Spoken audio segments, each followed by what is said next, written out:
We have met here today to discuss our rights and wrongs, civil and political, and not, as some have supposed, to go into the detail of social life alone. We do not propose to petition the legislature to make our husbands just, generous, and courteous, to seat every man at the head of a cradle, and to clothe every woman in male attire. None of these points, however important they may be considered by leading men, will be touched in this convention. As to their costume, the gentlemen need feel no fear of our imitating that, for we think it in violation of every principle of taste, beauty, and dignity, notwithstanding all the contempt cast upon our loose, flowing garments. We still admire the graceful folds, and consider our costume far more artistic than theirs. Many of the nobler sex seem to agree with us in this opinion, for bishops, priests, judges, barristers, and lord mayors of the first nation on the globe, and the Pope of Rome with his cardinals too, all wear these loose flowing robes, thus tacitly acknowledging the male attire is neither dignified nor imposing. No, we shall not molest you in your philosophical experiments with stocks, pants, high-heeled boots, and Russian belts. Yours be the glory to discover by personal experience how the knee-pan can resist the terrible strapping down which you impose, and how short time the well-developed muscles of the throat can be reduced to mere threads by the constant pressure of the stock, how the high heel of a boot must be to make a short man tall, and how tight the Russian belt may be drawn, and yet have wind enough left to sustain life.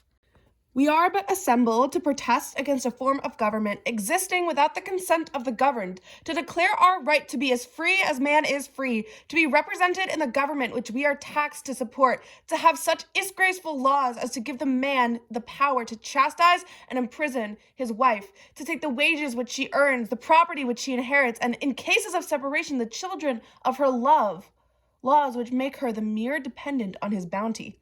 It is to protest against such unjust laws as these that we are assembled today, and to have them, if possible, forever erased from our statute books, deeming them a shame and disgrace to a Christian republic in the 19th century. We have met to uplift woman's fallen divinity upon an even pedestal with man's.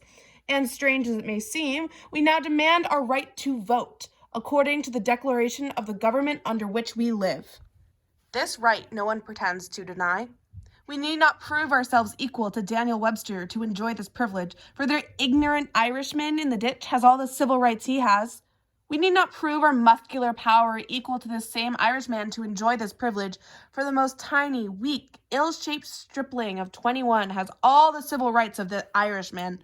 We have no objection to discuss the question of equality, for we feel that the weight of the argument lies wholly with us. But we wish the question of equality kept distinct from the question of rights, for the proof of one does not determine the proof of the other. All white men in this country have the same rights, however they may differ in mind, body, or estate. The right is ours. The question now is, how shall we get possession of what rightfully belongs to us? We should not feel so sorely grieved if no man has not attained the full stature of a Webster, Clay, Van Buren, or Gerrit Smith could claim the right of the elective franchise. But to have drunkards, idiots, horse-racing, rum-selling rowdies, ignorant foreigners, and silly boys fully recognized while we ourselves are thrust out from all the rights that belong to citizens, it is too grossly insulting to the dignity of a woman to be longer quietly submitted to. The right is ours. Have it we must. Use it we will. The pens, the tongues, the fortunes, the indomitable wills of many women are already pledged to secure this right. The great truth that no just government can be formed without the consent of the governed, we shall echo and re-echo in the ears of the unjust judge until by continual coming we shall weary him. There seems now to be a kind of moral stagnation in our midst. Philanthropists have done their utmost to rouse the nation to a sense of its sins. War, slavery, drunkenness, licentiousness, gluttony have been dragged naked before the people, and all their abominations and disformities fully brought to light. Yet with idiotic laugh we hug those monsters to our breasts and rush on to destruction. Our churches are multiplying on all sides. Our missionary societies, Sunday schools, and prayer meetings, and innumerable charitable and reform organizations are all in operation.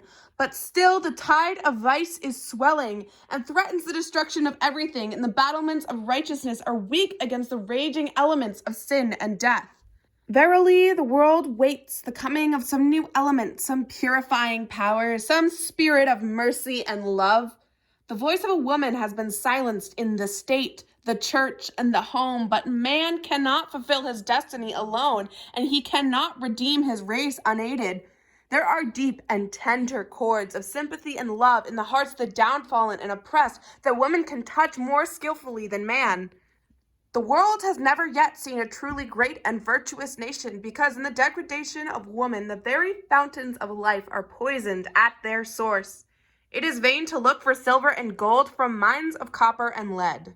It is the wise mother that has the wise son. So as long as your women are slaves, you may throw your colleges and churches to the winds. You haven't scholars and saints so long as your mothers are ground to powder between the upper and nether milestone of tyranny and lust. How seldom now is a father's pride gratified, his fond hope realized in the budding genius of his son. The wife is degraded, made the mere creature of caprice, and the foolish son is heaviness to his heart. Truly are the sins of the fathers visited upon the children to the third and fourth generation. God, in his wisdom, has so linked the whole human family together that any violence done at one end of the chain is felt throughout its length. And here, too, is the law of restoration, as in woman all have fallen, so her elevation shall the race be recreated. Voices were the visitors and advisors of Joan of Arc. Do not voices come to us daily from the haunts of poverty, sorrow, degradation, and despair, already too long unheeded? Now is the time for the women of this country, if they would save our free institutions, to defend the right, to buckle on the armor that can best resist the keenest weapons of the enemy, contempt and ridicule. The same religious enthusiasm that nerved Joan of the Arc to her work nerves us to ours. In every generation, God calls some men and women to the utterance of truth, a heroic action, and our work today is the fulfilling of what has long since been foretold by the prophet. Joel 2:28, and it shall come to pass afterward that I will pour out my spirit upon all flesh, and your sons and daughters shall prophesy. We do not expect that our path will be strewn with flowers of popular applause, but over the thorns of bigotry and prejudice will be our way, and our banters will beat back the dark storm of oppositions from those who have entrenched themselves behind the stormy bulwarks of custom and authority, and who have fortified their positions by every means, holy and unholy. But we will steadfastly abide the result. Unmoved, we will bear it aloft. Undauntedly, we will unfurl it to the gale, for we know that the storm cannot rend from a shred, that the electric flash will be more clearly to show us the glorious words inscribed upon it, equality of rights.